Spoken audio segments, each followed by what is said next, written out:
Hi friends, বাবুস কিচেনে সবাইকে welcome করে আজ আমি আপনাদের সামনে আরও একটি রেসিপি নিয়ে হাজির হয়েছি। আজকের রেসিপি হলো কাপ কেক। কোনো রকম মোল্ড ছাড়াই কাগজের কাপে বানিয়ে নিয়েছি স্পঞ্জি কাপ কেক। তা চলুন যা যা রেসিপির দিকে আমি কিভাবে বানিয়েছি এই কেক আর ভিডিওটি লাস্ট পর্যন্ত দেখার জন্য অনুরোধ রইল। একটা বড় বোল নিয়েছি। এই বোলের মধ্যে সবার প্রথমে দেবো এই চায় কাপের 4 ভাগের 1 ভাগ ভেজিটেবল অয়েল। এখানে আমি কাপ মেপে সমস্ত উপকরণ দেবো। 1 কাপ গুঁড়ো চিনি,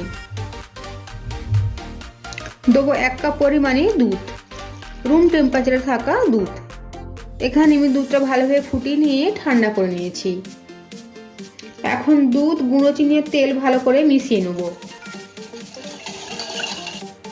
প্রায় 3 মিনিট সময় নিয়ে সমস্ত উপকরণ ভালো করে মিশিয়ে নিয়েছি।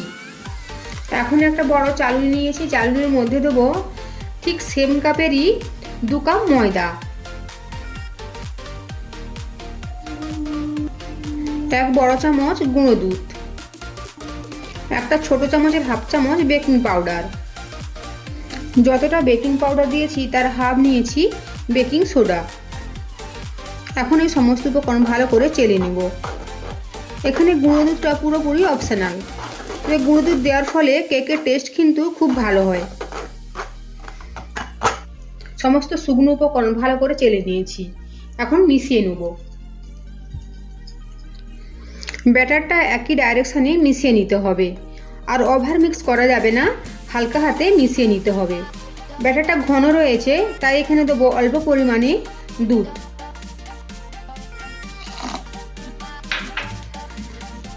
আবারও মিশিয়ে নেব।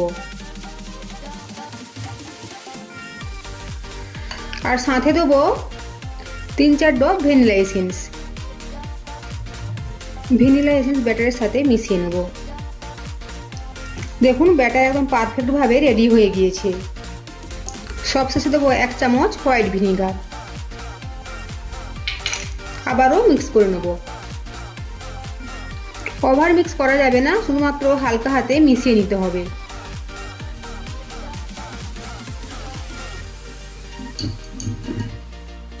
সব শেষে দেবো চকো চিপস। চকো চিপস ব্যাটারের সাথে মিশিয়ে নেব।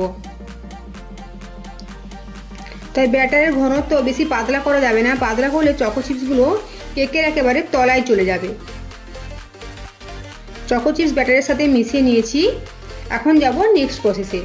কেকের ব্যাটারগুলো ভরার জন্য আমি এখানে কাগজের কাপ নিয়েছি। চা বা কফি খাওয়ার জন্য যে কাপগুলো বাজারে বিক্রি হয় ওইগুলো আজকে আমি নিয়েছি। এখন এর মধ্যে ব্যাটার ভরে দেবো। আমি এখানে একটা চাটুতে করে ব্যাটারগুলো ভরে দিচ্ছি। পুরোটা ভরবো না, 1/3 কাপ ভরবো। দেখুন কেকটা ফুলে ওঠার মতো জায়গা রেখে কাপগুলো ভরে দিয়েছি। একবার প্লেট সহ ট্যাপ করে দেবো। ওপর থেকে দেবো আরও কিছুটা চকো চিপস।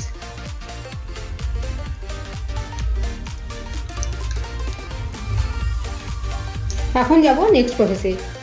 আমি এখানে গ্যাসের ফ্লেম মিডিয়ামে রেখে একটা কড়াই প্রিহিট করে নিয়েছি, আর কড়াইয়ের মধ্যে একটা স্ট্যান্ড বসিয়ে দিয়েছি। এখন এই প্লেটটা বসিয়ে দেব।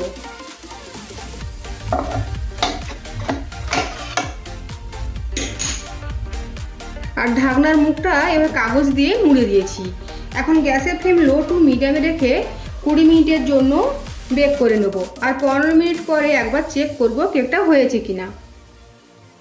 15 মিনিট পরে কেকটা একবার চেক করেছিলাম টুথপিক দিয়ে, তখনও টুথপিকের মধ্যে ব্যাটারটা জড়িয়ে যাচ্ছিল। তারপরে আরও আমি 10 মিনিট কেকটা বেক করে নিয়েছি। টোটাল এখানে আমার সময় লেগেছে 25 মিনিট। দেখুন এখন আর টুথপিকের মধ্যে ব্যাটার জড়িয়ে যায়নি, টুথপিক একেবারে শুকনো রয়েছে। এখন গ্যাসের ওভেন থেকে প্লেট সহ কেকের কাপগুলো নামিয়ে নেব। কিচেন স্ল্যাবের মধ্যে কেকের কাপ সহ প্লেটটা নামিয়ে রেখেছি।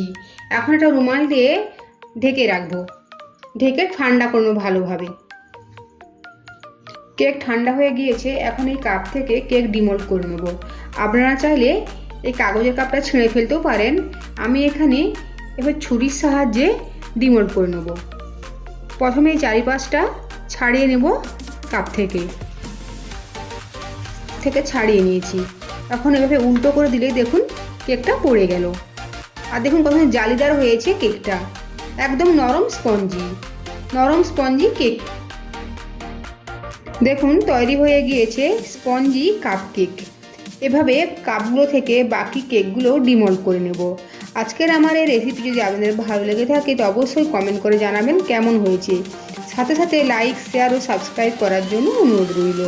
আর পাশে থাকা বেল আইকন প্রেস করার অনুরোধ রইল আমার প্রতিদিন ভিডিওর আপডেট পাওয়ার জন্য। ভালো থাকবেন, সুস্থ থাকবেন। ফিরে আসছি অন্য কোনো রেসিপি নিয়ে। আর ভিডিওটি লাস্ট করে দেখার জন্য ধন্যবাদ।